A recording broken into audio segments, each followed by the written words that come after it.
चलो फ्रेंड्स, एक ऐसी सीरीज की बात करते हैं जो आपको सीधे 70s 80s के डिकेड की मूवी में फिर से डुबोने वाली है।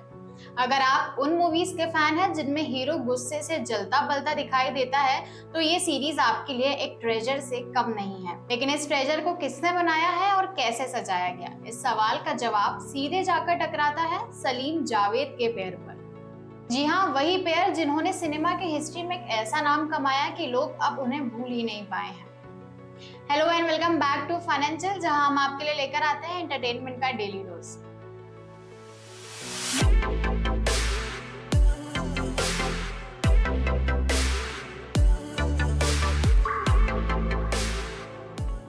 अब बात करते हैं उस टाइम की जब अमिताभ बच्चन का ये डायलॉग आया, जब तक बैठने को न कहा जाए शराफत से खड़े रहो।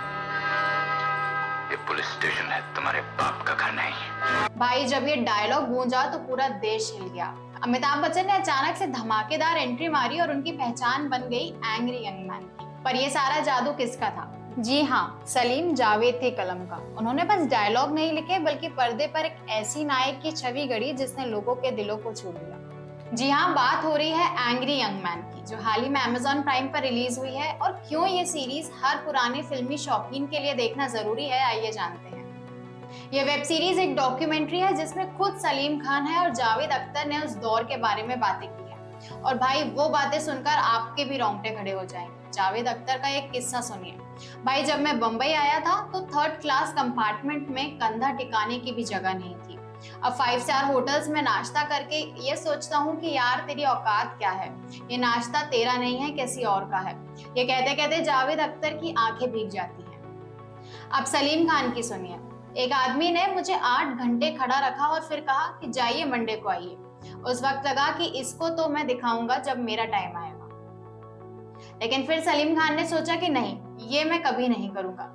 भाई यही है उनकी सादगी और इंसानियत। तो सोचो यार, 70s के दौर में लोग डिस्को में थिरक रहे हैं लेकिन बड़े पर्दे पर एंट्री कर रहे हैं सलीम और जावेद, बॉलीवुड की अल्टीमेट राइटिंग जोड़ी, जिन्होंने सिर्फ स्टोरीज नहीं लिखी बल्कि बॉलीवुड के कायदे ही बदल डाले। ये लोग डायलॉग नहीं, पूरे के पूरे स्लोगन बना लेते हैं, जैसे कि जब तक बैठने को ना कहा जाए शराफत से खड़े रहो, ये पुलिस स्टेशन है, तुम्हारे बाप का घर नहीं। याद आया? ये जंजीर का वही डायलॉग है जो सलीम जावेद के खजाने से निकला था।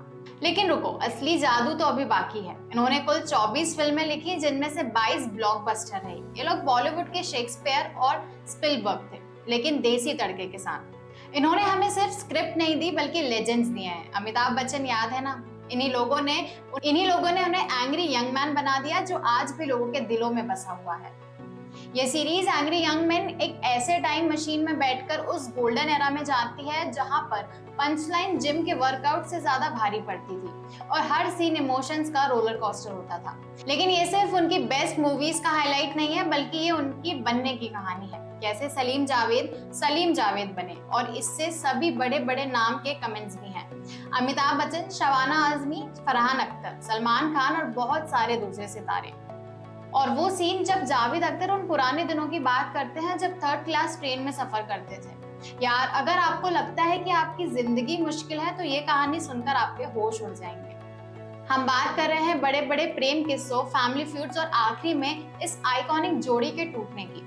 इस सीरीज में सारी चाय झलकती है और वो भी गर्मा गर्म।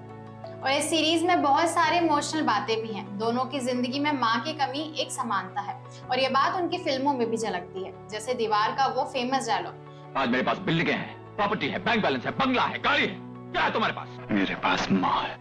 यार अगर आप पुराने बॉलीवुड के फैन हो या फिर जानना चाहते हो कि दो लोगों ने कैसे एक पूरे दशक अपने नाम कर लिया, तो एंग्री यंग मैन आपके लिए ही है।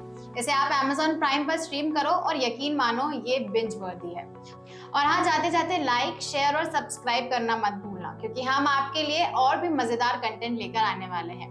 मिलते हैं अगले वीडियो में। Till then, good bye.